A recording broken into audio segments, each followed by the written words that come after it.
Hello and welcome back to Clark and Addison Born into the Abbey. I'm your host, David. And here we are to talk about the Chicago Cubs.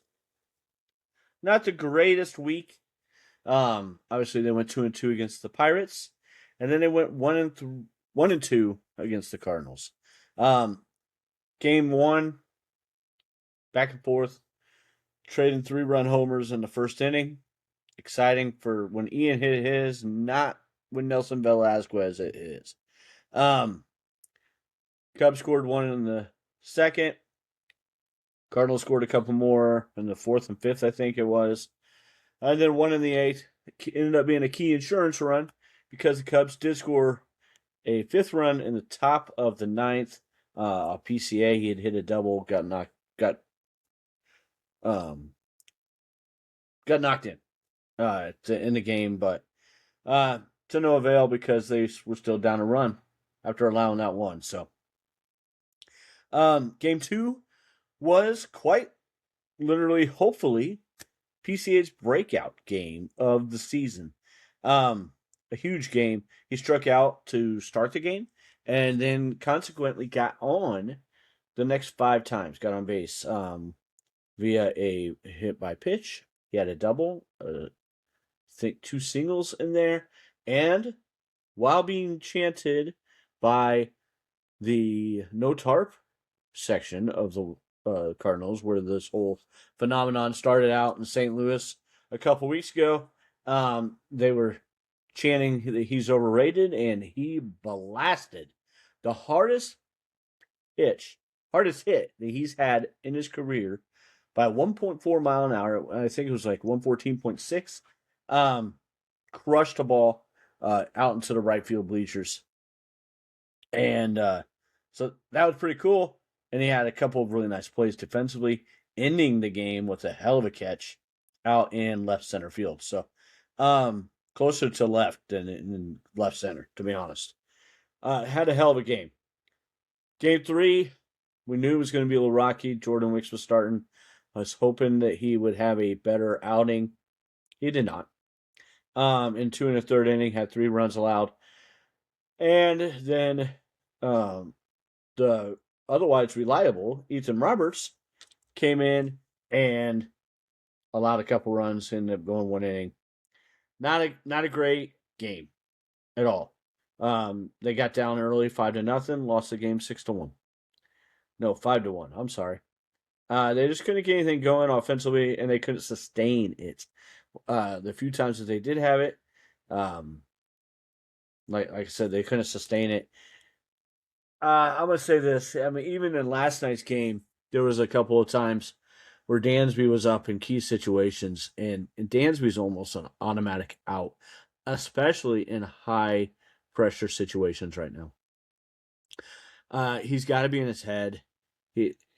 I'm going to reference it this way. His offense right now is the worst part of Ian Happ without any of the upside of Ian Happ. So as hard as I am on Ian, I think it's unfair that I have not been hard on Dansby. I'll say that the difference is we obviously know that Dansby's not going to contribute a ton offensively all the time. That's why he hits in the 9 hole. Ian was hitting in the 3, 4, and 5 hole. I mean, that's right in the freaking middle of the lineup. So it is different. And so that's why he gets so much criticism when he is down. But Dansby is just, I hate to say it, but he's terrible. He plays solid defense, but like tonight, he had a hiccup that allowed a run on a play that he should have made easily, frankly. So I think it's time. Ian sat for a game, or Dansby sat for a game. I'm sorry.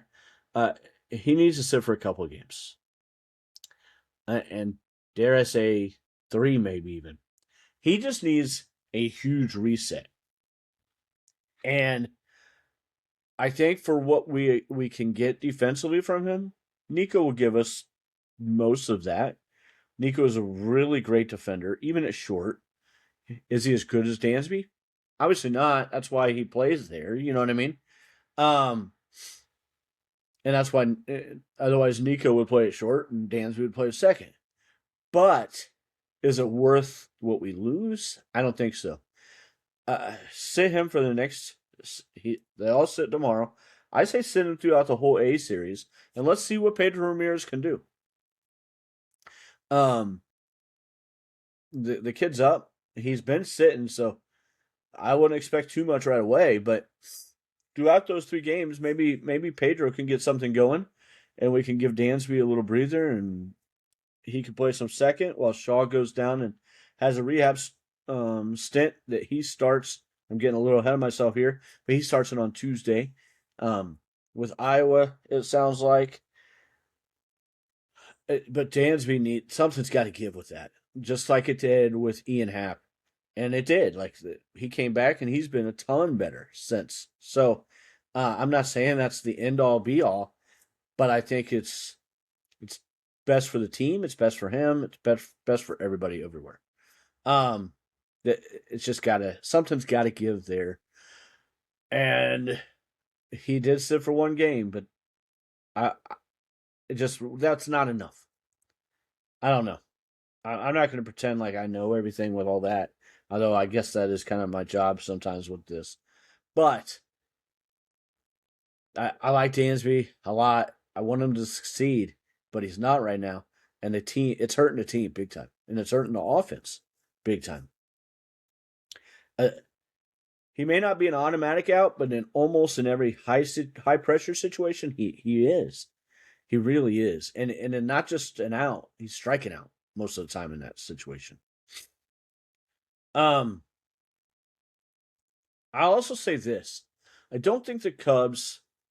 Actually, I think the Cubs probably have a good strategy for what they want to do, but they also give a certain amount of give to the players, and it feels like some of the younger players, and I'll include Bush and BCA in that, are not always being as judicious as they should when they use a challenge. Bush used a challenge tonight. I think it was in the 2nd inning. That in a situation nobody's on base, he wasn't about to strike out or draw the walk or any of that. It was just I think, and he wasn't off by much, but he was off. But I'll give him a little bit of grace with that.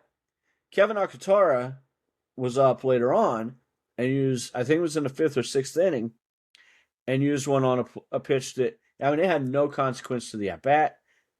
Actually, it can always have consequence to the at bat. I get that, but it wasn't going to make him strike out or draw a walk again. And there was nobody on base, and we needed base runners, and he was wrong, and he was wrong. It wasn't even that close, frankly, to have been so sure with knowing you only have 1 left to go ahead and make that decision. And I feel like that happens a little too often with the young guys, and I think maybe we need to pull them in a little bit. And by we, I mean council. Council needs to say, guys, unless it's this, and this situation, don't challenge. That's just what it is. Like you kind of lost the right to challenge in those situations. I don't.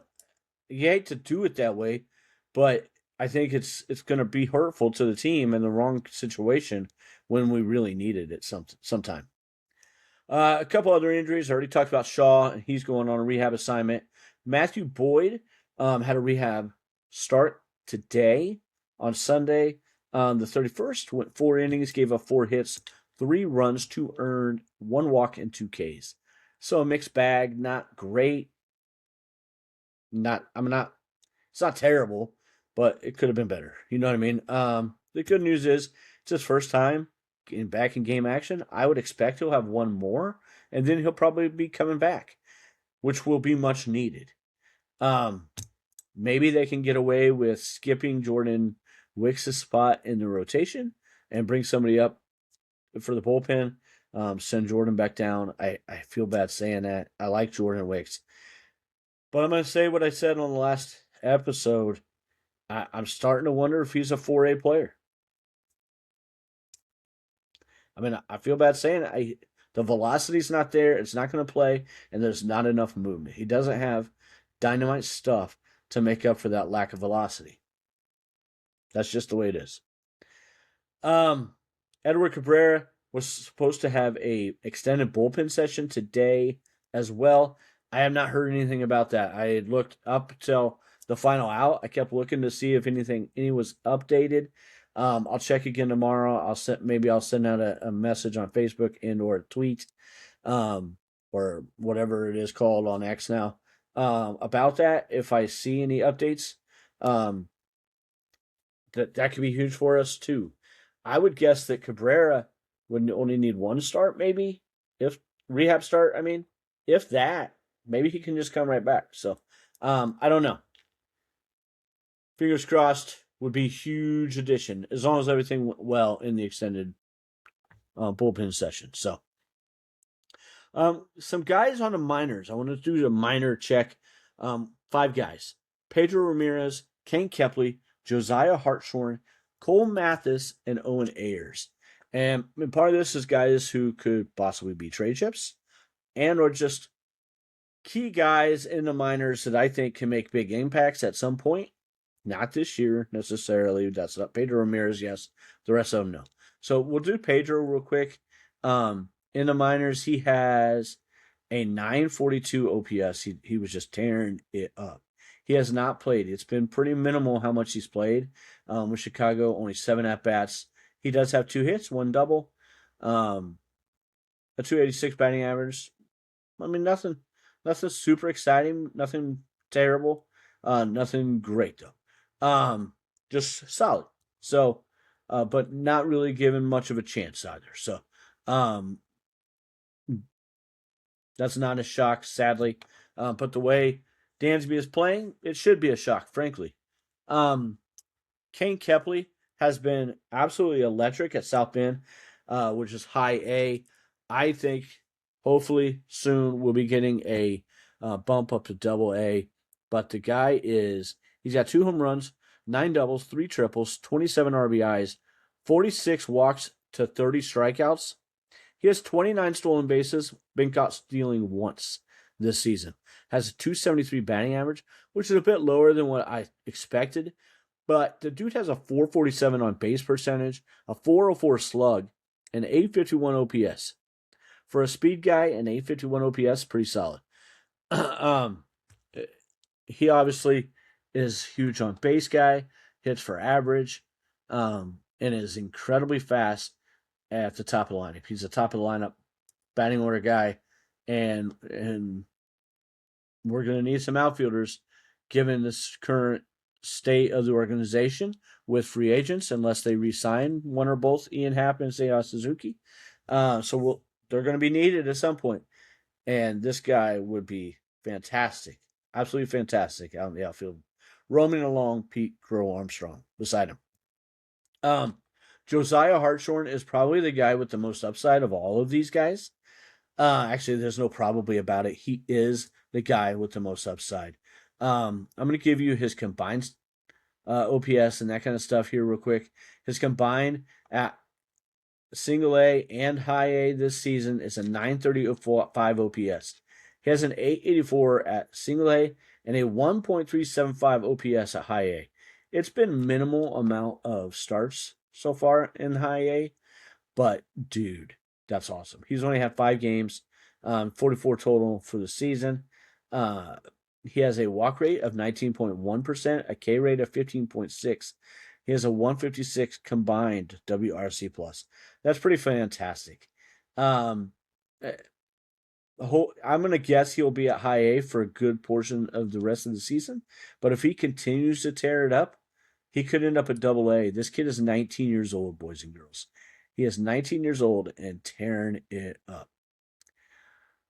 Cole Mathis has, I'm not going to be like go as long about him, but combined between a single A and high A, he has a 985 OPS, 851 at high A, and was killing it at single A baseball before that. So the dude has 9 home runs, 32 RBIs in 36 games, 9 home runs. That's pretty awesome.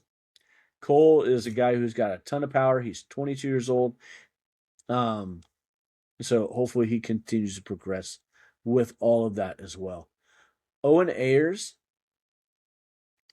he is a 24 draft pick, 19th round. This kid has really surprised a lot of people, I believe.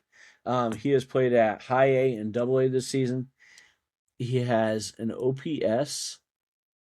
He does strike out a lot, but he has an OPS of 946 combined, 1.341 at high A, and for double A, it's a 771. He has struggled a lot at double A since batting average wise. He has a 196 batting average in the 29 games. So definitely has kind of hit a wall a little bit, but his OPS is still very high with a lot of extra base hits. He's got 10 doubles.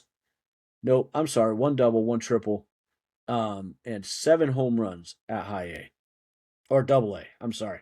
So he's still hitting a good amount of power, but his K rate has gone up quite a bit. So hopefully we can see that kind of come down and he can get it going again with that. He struggled a little bit at high A last year at the end of the year as well, I believe. So not terribly shocking that he's going to struggle initially, but he is 24, so his age is a little bit up there. He is a catcher, but maybe profiles more as a DH ultimately if he can make it that far. So, but guys who obviously show some value, and if they continue to hit well, will show value and could be a big part of helping the big league team in some way. I'm going to say this. Josiah Hartshorn should not be traded at all unless you are getting a high level ace-type pitcher with at least 2 more years of control, if not more. That's the only way you should even consider trading a guy like Josiah Hartshorn. And really, in my opinion, Kane Kepley, but we've got Ethan Conrad down in the minors as well. He has not made any kind of appearance yet, but he was our first round pick in 2025, and a lot of good possibilities with him. Okay, I digress. Athletics preview. Probable starters on Tuesday. We got Gage Jump, who is 0-1, 7.20 ERA in his only start this season against Jamison Tyone, 2-4, the 5.37 ERA. On Wednesday will be left-handed pitcher Jeffrey Springs, 3-6 with a 4.07 ERA, against Colin Ray at 5-3 with a 4.70 ERA. And on Thursday, it's to be determined for the Athletics versus Shota Imanaga, who is 4-6 with a 4.37 ERA. The A's come into the series at 28-31, 2.5 games behind the Mariners, and they are 3-7 in their last 10. So hopefully we're kind of catching them at the right time. We felt that way against the Cardinals too, though, and they took 2 out of 3 against us. So the A's have a team ERA of 4.48, 22nd in the majors, and they average 4.27 runs per game, which is 16th in the majors. However, their top 3 hitters all have an OPS in the 900s. Nick Kurtz with a 925 OPS, Carlos Cortez with a 945 OPS, and Shea Langeliers, a catcher extraordinaire, with a 909 OPS. The Cubs at home versus lefties this season have an OPS of 774, which is 6th best in the majors, and a WRC plus of 123, 5th best in the majors. The Cubs will be facing lefties in the first 2 games of the series and need to get a good start to the week in these 2 games. Our awards for this week: position player Ian Happ. Dude was phenomenal. 3 doubles, 3 home runs, 4 runs scored, 11 RBIs, a 370 batting average, and a 1.208 OPS. That does not include Sunday's game. I figured all this up beforehand. I got to go to bed soon, so that's why it doesn't include that. I apologize. And Ben Brown was our starting pitcher of the week. I mean, I don't think I have to say why, but we'll do it. 2 games started, 13 innings pitched, a 1.38 ERA, 159 batting average. He did go 1-1. Unfortunately, he lost to the Brewers. Had a 395 opponents OPS, a 1.76 FIP. Dude was electric. Relief pitcher was Jacob Webb. He is out of this world right now. 3 games, 3 innings pitched, 0 ERA, a 182 opponent's average, and a 432 opponent's OPS, a 0.06 FIP. Dude. All 3 of those guys well deserving this week. Hopefully we have some guys continue. Maybe it's these 3 guys again. I don't know. I'm David, and we thank you for watching and or listening to Clark and Addison, Born into the Ivy. Don't forget to like and subscribe. Leave us a 5-star review on YouTube and or any of your audio platform, and leave us a comment or 2 on the way. Have a great day, and let's go Cubs. Go Cubs, go! That's right, Paisley.